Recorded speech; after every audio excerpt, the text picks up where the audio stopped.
काय रे हरी, हसले आनंदी दिसतोयस, काय गुपित आहे? देवी लक्ष्मीने निरोप पाठवला आहे महादेव. आज त्या आणि तुळजा दोघेही इथे येणार आहेत.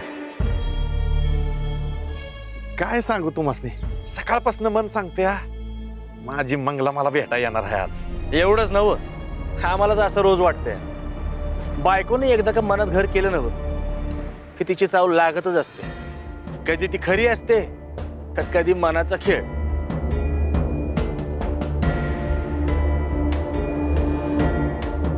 ते बघा, मी म्हणलं होतं का नाही आज ती नक्की येणार म्हणून.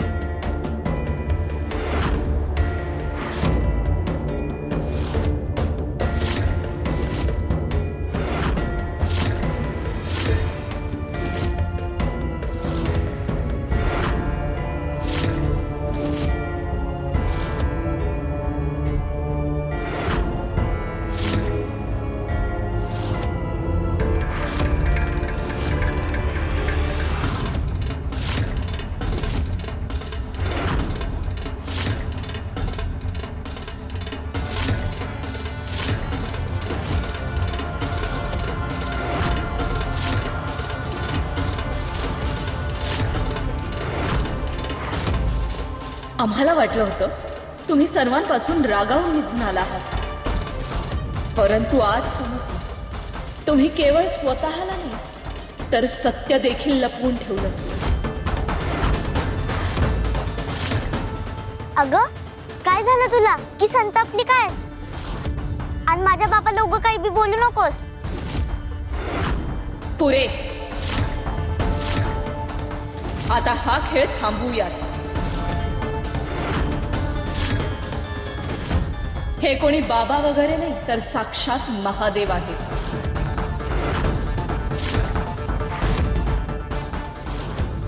आमचे वाग्दत्त पती.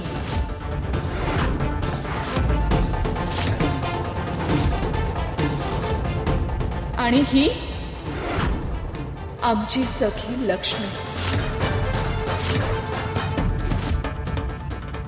जर तुम्ही तिचे पती असाल तर तुम्ही साक्षात श्री हरी विष्णू असाल.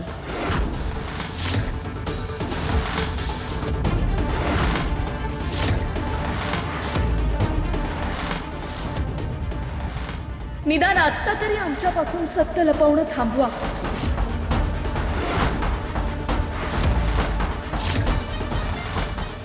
हे काय घडलं? विष्णुदेव आमच्या समोर इतके दिवस विषांतर करून राहिले, परंतु कशासाठी? देवी, यातला आम्हाला काहीच ठाऊक नाही, परंतु आम्ही तुमच्यापासून काय लपवलंय? नाही लपवलं, खरंच लपवलं नाही. तुम्हाला आधीपासून ठाऊक नव्हतं की आपल्या विवाहाचा मुहूर्तच निर्माण होत नाही.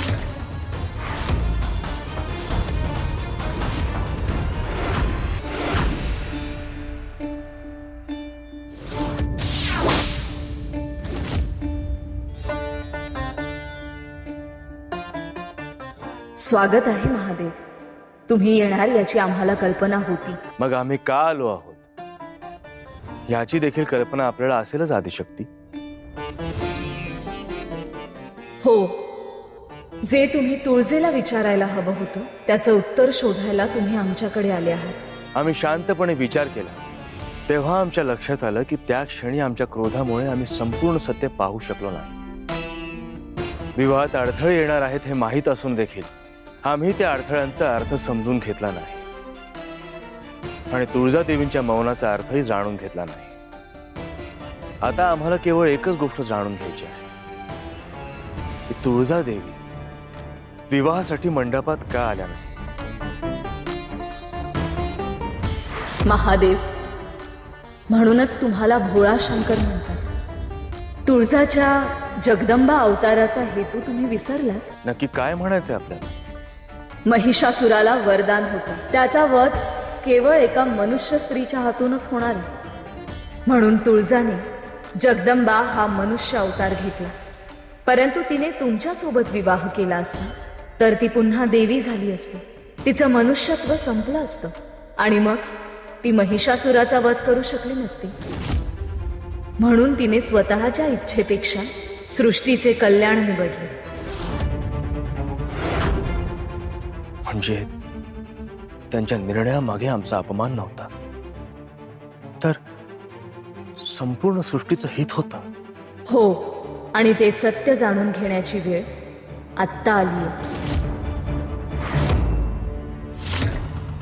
आम्ही तुमची बाजू समजू शकतो, परंतु आम्ही तुम्हाला एकच उपदेश देऊ: काळाला त्याचं काम करू द्या. योग्य वेळी तुमच्या समोरचा मार्ग स्वतः उलगडेल.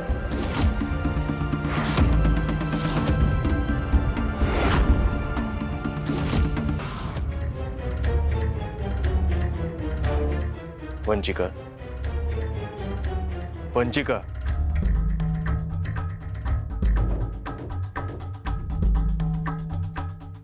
तुला इथून मुक्त व्हायचंय ना?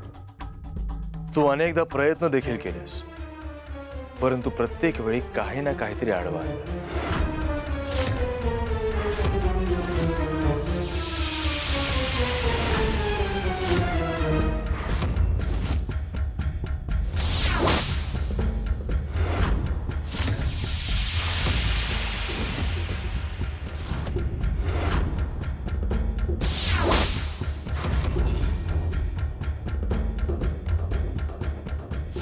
तुझी जर इच्छा असेल तर आम्ही तुला इथून मुक्त करू शकतो.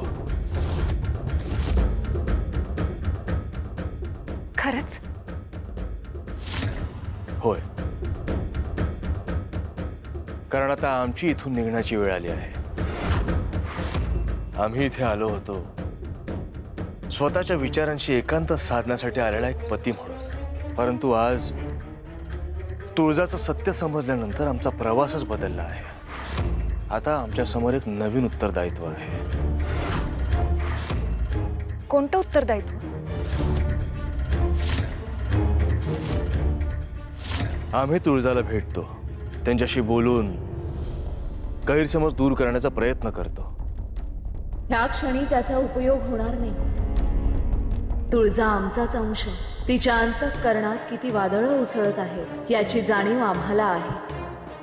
म्हणूनच आम्ही तुम्हाला वारंवार संकेत देत होतो की या विवाहात अडथळे येणार आहेत. मग आम्हाला स्पष्ट का नाही सांगितलं आदिशक्ती? आम्ही तुम्हाला भेटायला आलो तेव्हा तुम्ही इथे नव्हता, केवळ मूळमाया होती. त्यावेळी केवळ सत्याचे संकेत देणंच आवश्यक होतं, संपूर्ण सत्य प्रकट करणे नव्हे. कारण आमच्या योजनेतील पुढचा टप्पा त्यावरच अवलंबून होता. जर तुम्ही तेव्हा सर्व जाणलं असतं तर पुढे जे घडणार आहे ते कधीच घडलं नसतं. असं काय घडणार आहे? तुळजावर अत्यंत मोठं उत्तरदायित्व येणार आहे. परंतु विष्णू आणि लक्ष्मीने सहहेतूने केलेल्या हस्तक्षेपामुळे त्या कार्यात अडथळा निर्माण झाला. आता केवळ तुम्हीच आम्हाला ह्या कार्यात सहाय्य करू शकता.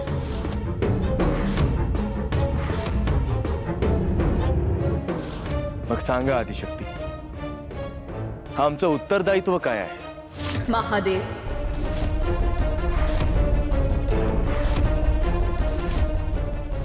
मग तुमचं उत्तरदायित्व काय? ते आम्ही तुला नाही सांगू शकत. पण तुला जर इथून मुक्त व्हायचं असेल तर तुला आमच्यासाठी एक कार्य करावं लागेल. कार्य?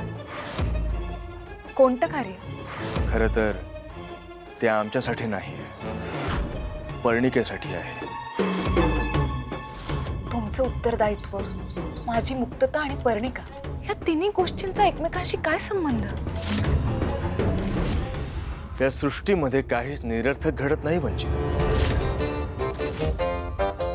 प्रत्येक घटना दुसऱ्या एखाद्या घटनेशी जोडलेली असते.